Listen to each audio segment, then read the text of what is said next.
Hey everyone, and welcome to Developer Tea. My name is Jonathan Cottrell, and today I am interviewing Scott Belsky. Scott co-founded Behance back in 2006, and he served as the CEO until Adobe bought Behance in 2012. Now he is the Vice President of Products and Community at Adobe. He's also the author of Making Ideas Happen. Scott also has invested in companies like Uber, Pinterest, and Periscope.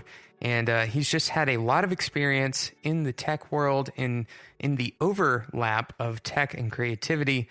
So I wanted to talk to Scott because I'm really interested in how we can perceive creativity as developers and how we can work with visionaries better as developers. So let's get to the interview with Scott Belsky. Scott, thanks so much for being on the show today. Oh, my pleasure. Thanks for having me. So, people who are listening to this show most likely know about your work from Behance or starting at Behance, and then they probably at some point have heard that Adobe bought Behance. Can you tell me why did you decide to create Behance in the beginning? Well, Behance was born out of a sense of frustration, to be honest. A lot of my friends were in the creative world as designers or architects or writers or entrepreneurs.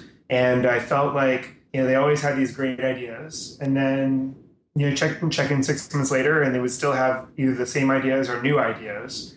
And I felt like ideas were always replacing ideas and were replacing ideas and nothing was ever getting done. So the idea behind Behance was to help organize and empower the creative world to get stuff done, to make ideas happen was our tagline.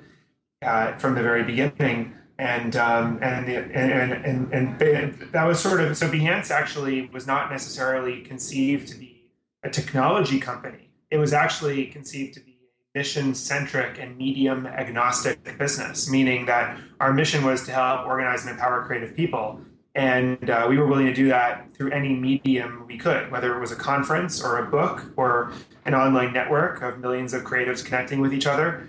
And so that's where Behance was born. So in other words, Behance is not just Behance.com. It's things like what eventually became Action Method and all of those other pieces to the puzzle.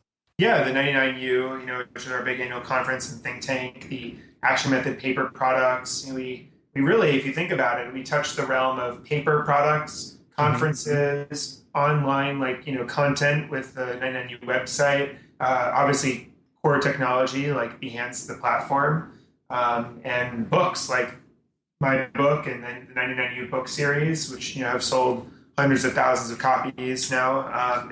For creatives managing a successful career. So it's been interesting to be kind of medium agnostic. Yeah, absolutely.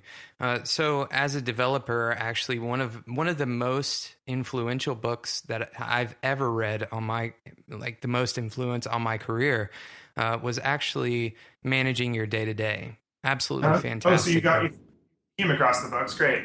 Yeah, absolutely. Yeah. Managing Your Day-to-Day, which I'm actually going to do a giveaway for Managing Your Day-to-Day. If you're listening to this episode and you share this episode via Twitter, one of you who shared this will get a copy of Managing Your Day-to-Day, which I will announce later, but we'll talk about that later on. But in Managing Your Day-to-Day, there's quite a lot of talk about focus and about front-loading your day with the work that you needed to focus on. And I want to talk to you about that as well, because in Making Ideas Happen, you talk about focus, about self-promotion. Can you talk to me a little bit about how reactionary workflow has a negative effect on our day-to-day work? Yeah, if you think about it, this very moment, we're all being inundated with stuff. We're getting text messages, voicemail messages, email messages, Facebook messages, LinkedIn messages, all these different sources of things are coming into us. And we are, especially with the connected lifestyle that we live, where we're always on our devices, you can literally spend all day, every day, pecking away at the collective inboxes around you, trying to stay afloat, essentially reacting to whatever comes into you rather than being proactive in what matters most to you. And as a result, you're kind of living you're living other people's to-do lists. You're not allocating your energy towards the things that are most important. You're just kind of responding to whatever is either urgent or whatever flows to the top of your inbox or is the last thing you were pinged with. And so I like to say that we've entered into this era of reactionary workflow where you can simply spend all day, every day, reacting and never be proactive with anything. And so I actually encourage people, including myself, to spend a chunk of every day focused not on all of the inboxes of my life, but rather on a list of 2 to 3 things that are most important to me over the long term, and also be willing to sit back and think and read and write about these things that are long term in order to make progress on the things that aren't urgent but are extremely important. Sure. So let me ask you this on a very practical and literal level. When is that time for you on a day-to-day basis? Is it morning, afternoon? What do you normally do? Usually for me, it's actually the evening. And because realistically, I have kids now. I have dinner events or just evening events almost every night, and so really the pause and the silence in my day is after 9:30 at night when I can sit down for a few hours and think. Yeah, that's great. I think we have a tendency in our culture to feel like to get anything done, we have to constantly be on and constantly be moving and like you're saying, responding to that inundation, trying to stay afloat. But what you're saying sounds a lot like kind of meditative in a way, not necessarily like true meditation, but having some time to contemplate and really look at the things that you're trying to do more from a backed up perspective, like a zoomed out perspective. Yeah, I mean, we'll say it again. I was just saying that so what you're saying sounds like it sounds a lot like a meditative approach to work. So sure, we have a lot of minute things that we have to respond to. Like you can't just turn off your email inbox and expect your coworkers to appreciate it. But but there's also a time for us to kind of zoom back or zoom out rather, and look at our work from the long perspective. Got it. Yeah, no. Certainly, and a lot of this is discipline. I think that a lot of the maybe one of the skills of the 21st century will be the ability to disconnect and to have some discipline over the way that tech drives our lives. Sure. Yeah, I actually have another episode of this show where I talk about addiction, and then I specifically talk about how there was a study done and that basically just counted how many times people unlock their phones, and it's kind of scary in some ways. When I say scary, I mean it's telling that we are addicted to the notifications and to all the things that are being pushed into our lives. Well, listen, net tech adds a tremendous amount of value in our lives, and if it can help us achieve more with less time and less energy, it's a gift. But like all all opportunities are also responsibilities, and I think sometimes we've all done this. Where I get into some just mindless mode of going from app to app on my phone, and it's almost like I'm searching for more stimulation, which is silly. It's one thing to have a diligent desire to achieve something and go into an application to achieve it. Like I need to buy something or respond to something or contact someone, but to just mindlessly swipe and find something, that's where the addiction certainly kicks in. Sure. And it's kind of the antithesis of your, getting things done, like making ideas happen. You don't make ideas happen by just kind of swiping through applications and clearing notifications. So, Right. so let me switch gears here a little bit. You also talk about destigmatizing self-promotion. And I've talked to the people who are listening to this show about the same concept as well. I'm interested on your take on this because it's kind of difficult for me to kind of give myself a brand. As a developer, it feels kind of inauthentic. Can you speak a Yep. little bit to the authenticity of creating a brand for yourself? Yeah, well, I mean, a couple of things. I would say, first of all, and developers know this more than anyone else, that sharing is the new networking. So Mm-hmm. a developer who builds his or her reputation is not doing so necessarily by going to cocktail parties and trying to network and meet people. It's typically committing to GitHub or sharing, developing for open source projects and building a reputation that is, where people respect you for your capabilities and your skills, and opportunities just kind of fall in your lap. So I think that in many ways the technology community is ahead of the ball on this. But I also think that self promotion is also about curation.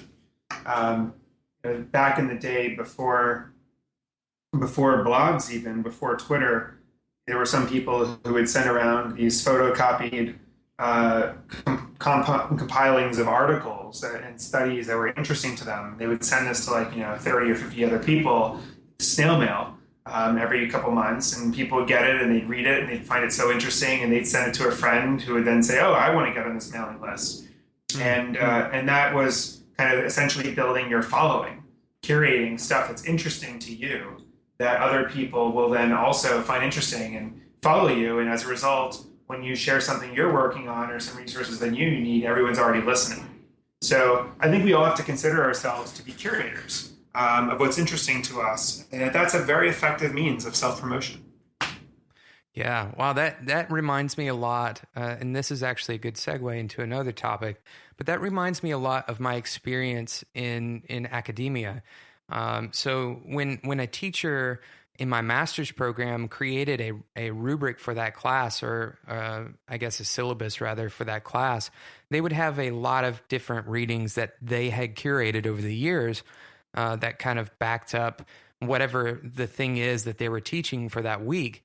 And so there's kind of this background of like there is a curriculum that they were pushing, but we want to push the same kind of idea of a curriculum for other people as well. Maybe not with a specific goal in mind, like a specific topic, but rather what we are trying to share about what we do or about what we want the world to be. Mm-hmm. Absolutely. And I think and sharing that, and building conversation around that and curating around that. I mean, it's how people get to know you and respect you. And, that's how, what's the purpose of promotion is essentially attracting opportunity, right? Mm-hmm. Yeah, absolutely. So, speaking of education, you hold 2 degrees, one from Cornell and one from Harvard. And I talk a lot about education on this show because a lot of people are wondering whether education is worth it for them. Obviously there's a lot of people who are saying that it's not worthwhile or it's not worth the money. And instead to just go your own way and teach yourself through experience or teach yourself online, maybe get an online degree. I'd like to know from you, somebody who has gone through kind of the opposite end of that spectrum, what is the value, would you say, of education today in a formalized setting? Well, I think that the honest answer is I certainly met, and built friendships throughout my educational experiences, just as I probably would have through whatever work experiences I had. Although typically in an educational, when you're getting a graduate degree or something, you have more time to be with people and meet more people and stuff like that. But I think that in some ways, school is a hedge. Mm-hmm. School is a hedge. It's a hedge against not necessarily knowing where you're going to be and what's going to happen and what opportunities you're going to get. And so if you want to hedge yourself, you go to school. And at school, you'll be exposed to, job opportunities, and you'll be exposed to new industries. And it's kind of a bridge to a question mark. And I think that's, and so if you're really sure about what you want to make in the world, don't go to school. But if if you're really not sure and you're kind of, trying to figure it out, then then I think that it's just a good hedge. Yeah, I think that it's really important for people to note how different this conversation would have been before we had the opportunities that we have now. Because you're saying, as somebody who holds 2 degrees, you're saying if you know what you want to make in the world, don't go to school, which is totally different than this conversation would have sounded maybe 50 years ago, because statistically, at least then, education was almost a no-brainer. You kind of have to go to school to be able to be employable, but that's just no longer the case. Yep, 100% agree. Thank you so much for listening to the first part of my interview with Scott Belsky. Make sure you check out the next episode of Developer Tea for the second part of my interview with Scott Belsky. And also, follow Scott on Twitter. Scott Belsky is his Twitter handle. You can find it in the show notes at developertea.com. I'd like for you to send Scott a tweet on Twitter and thank him for being on Developer Tea. That's at Developer Tea on Twitter. And you can email me or get in touch with me on Twitter if you have any feedback. The email is developertea@gmail.com. Thank you so much for listening to Developer Tea. If you like the show, make sure you leave a review in iTunes, letting other developers find the show a little bit better. Only you can do that because other developers are going to trust your word. Thank you so much for listening to the show, and until next time, enjoy your tea.